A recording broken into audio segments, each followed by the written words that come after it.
Bonjour, eh bien, nous sommes avec Pascal Imbert, qui est le président, directeur général de Wavecom, de Wavestone. De Wavestone, parce que Wavecom, c'est une triste histoire, et donc, oui, si vous pouviez éviter d'entretenir la confusion. Oui, désolé.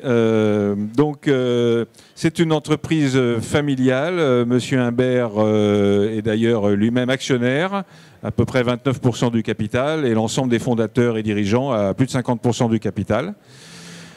Alors, j'ai écorché le nom parce que, en fait, c'est le groupe est issu de la fusion entre Solucom, qui était bien connu en bourse, et Kurt Salmon. Cette fusion a eu lieu il y a 2 ans. Alors, Monsieur Imbert, est-ce que vous pouvez nous faire un premier bilan de cette fusion et nous expliquer quelle était sa philosophie, quel était son objectif? Oui, très bien. Bah, écoutez, effectivement, on va bientôt fêter les 2 années de cette opération. L'objectif déjà de la fusion, c'était de réunir dans un même cabinet de conseil des équipes spécialistes de l'innovation, du digital, des nouvelles technologies issues de Solucom, avec des équipes de conseil en organisation management traditionnelles issues de Kurt Salmon. Et l'idée, c'était d'être capable d'accompagner les grandes entreprises dans leurs transformations les plus critiques, les plus stratégiques au moment d'entrer dans le monde digital.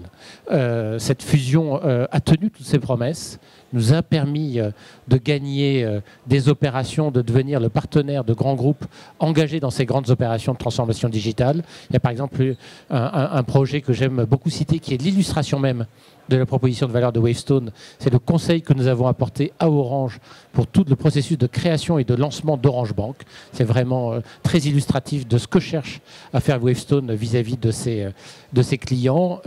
Et nous avons été en mesure, grâce à cette fusion, d'opérer un certain nombre de projets de même nature. Donc un bilan positif sur le plan du métier, une opération qui pour autant nous a beaucoup mobilisés pendant à peu près 18 mois, avec d'abord la création de Wavestone, le lancement de cette nouvelle marque sur le marché, la réunion de l'ensemble des équipes dans les mêmes locaux, le fait d'intégrer très profondément ces équipes constituées d'ingénieurs d'un côté, de personnes ayant des profils plutôt école de management de l'autre, dans le même toit, pour les faire travailler ensemble sur les mêmes missions, afin de délivrer cette promesse que nous avons fait à nos clients de leur apporter un conseil différent, un conseil particulièrement pertinent au moment d'entrer dans le monde digital.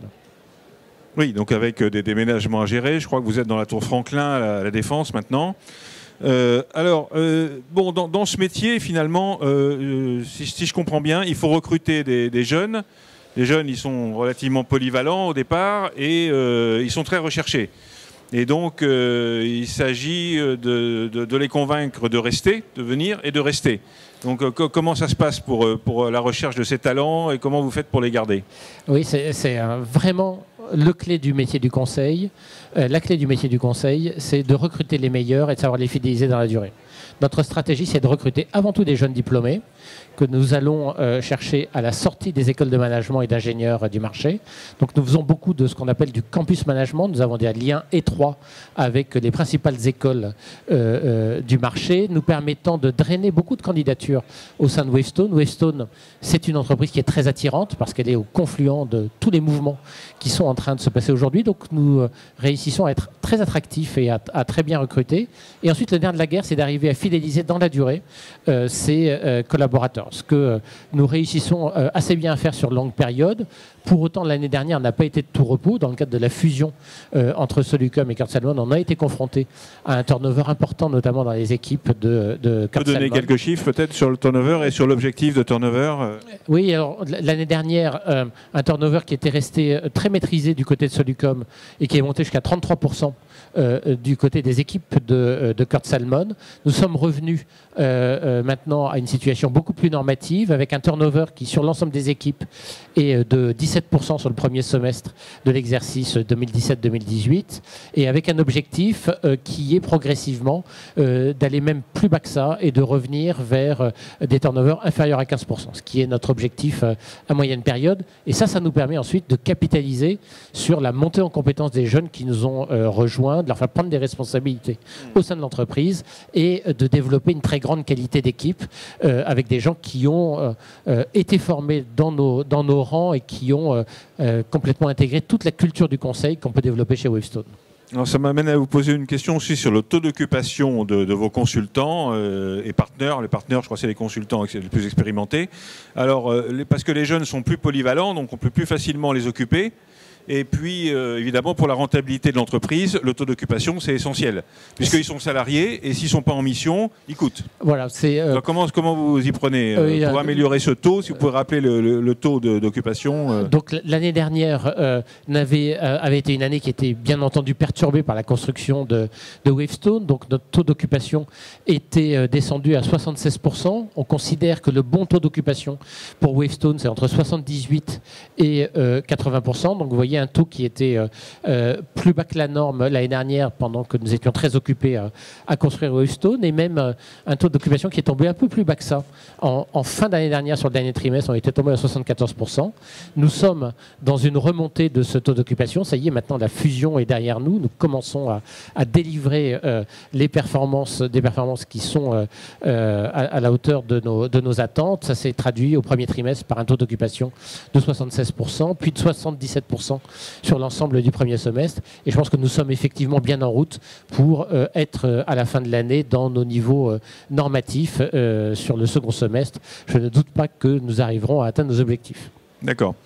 Donc des experts au service donc, des grandes entreprises du CAC 40. Hein. On a cité Orange. Je crois que vous avez fait une mission pour EDF aussi récemment. On travaille effectivement pour des comptes comme EDF, qu'on aide à innover dans leurs offres. Hein. L'enjeu pour EDF, c'est de lancer des nouveaux services qui vont apporter plus de valeur aux clients.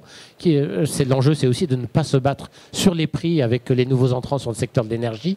Donc on a aidé, par exemple, EDF à créer l'offre SOWI, l'offre qui va permettre effectivement à EDF d'apporter une valeur supplémentaire à ses clients. On travaille pour des entreprises dans le secteur... C'est une box EDF, je crois. Hein, SOWI, c'est une box énergétique qui est installée chez l'abonné et qui permet d'apporter des services extrêmement innovants, comme par exemple de piloter sa consommation en fonction des conditions météo extérieures, en fonction des prévisions des conditions météo, en maîtrisant parfaitement son budget. En disant, par exemple, ce mois-ci, je veux avoir de confort maximum tout en maîtrisant mon budget à 60 € par exemple d'électricité sur le mois. On voit tout le potentiel de ce type vous avez d'autres exemples peut-être de grands clients, de missions. Nous travaillons beaucoup dans les services financiers pour des clients comme BNP Paribas, Société Générale, et ces clients, nous les aidons beaucoup dans la digitalisation de leurs offres et de leurs services. Donc nous les aidons à concevoir la banque de demain, c'est un de nos thèmes. Et puis je citerai un dernier exemple qui est le secteur de l'automobile. Nous avons une très grande conviction sur l'avenir et l'impact que va avoir le véhicule électrique, le véhicule connecté sur toute cette filière. Nous voulons jouer un rôle de premier plan dans cette transformation et nous travaillons par exemple beaucoup avec PSA sur tous les sujets de plateformes connectées permettant de connecter tous les véhicules intelligents que demain PSA va vendre à ses clients et qui vont sillonner les routes avec des services intelligents rendus possibles par cette plateforme accueillant l'ensemble des véhicules connectés de PSA. Voilà, alors on parle un peu ces temps-ci du rapprochement entre conseil et communication. Là, je crois que vous êtes un peu sceptique. Vous ne prétendez pas faire tous les métiers et vous préférez avoir des partenariats Oui, la stratégie de Wavestone, c'est une stratégie qui est très concentrée. Nous avons fait le parti d'être un pur cabinet de conseil, de ne faire que du conseil. Nous ne souhaitons pas, par exemple, intervenir en aval dans la mise en œuvre des solutions informatiques qui permettent d'implémenter les concepts que nous avons définis en amont. Nous ne voulons pas non plus héberger des équipes de créatifs qui vont aider à définir la politique de communication d'une entreprise. Nous croyons que là où nous pouvons apporter le plus de valeur à nos clients, c'est en étant très très pertinents pertinents dans la compréhension de leur métier et dans les transformations qui vont permettre aux entreprises de continuer à rester performantes demain dans l'exercice de leur métier et dans leur écosystème. Donc nous ne sommes pas des fans effectivement de ces rapprochements qui font toujours beaucoup de buzz, mais dont je ne suis pas sûr que, in fine, ils sont très créateurs de valeur pour les clients. D'accord. Donc venons-en aux chiffres. En termes de marge opérationnelle, vous étiez, elle a monté sur l'exercice clos fin mars à 11,4% au lieu de 10,6%, marge opérationnelle courante. Et donc, quels sont vos objectifs pour l'exercice en cours? Je ne sais pas si vous pouvez en dire un mot, et à plus long terme. Alors, nous avons un objectif que nous avons voulu très conservateur pour l'exercice en cours. Pour l'instant, notre guidance, c'est marge opérationnelle courante à 2 chiffres et un chiffre d'affaires en progression à 350 millions d'euros. Pour autant, nous sommes très optimistes sur l'évolution de la rentabilité de nos activités. Nous sommes inscrit dans un plan stratégique à horizon 2021, où notre objectif, c'est non seulement d'avoir un très fort développement de chiffre d'affaires, 350 millions d'euros cette année, 500 millions d'euros en 2021, et une marge opérationnelle courante que nous voulons porter progressivement à 15%. Par rapport donc à 11,4% l'année dernière, donc une progression régulière de la marge rendue possible par le fait que ce que nous avons construit en rapprochant Kurt Salmon et Solucom, c'est une proposition de valeur qui doit nous permettre d'apporter à nos clients des services originaux, nous permettant de mieux vendre nos prestations. Et donc on pense qu'on a un upside en matière de prix vis-à-vis de nos clients qui va nous permettre de porter la marge opérationnelle courante à 15%. D'accord. Et un mot sur le bilan, le degré d'endettement. Alors pour construire Wavestone et faire l'acquisition de Kurt Salmon, nous avons souscrit une dette bancaire au début de l'année 2016.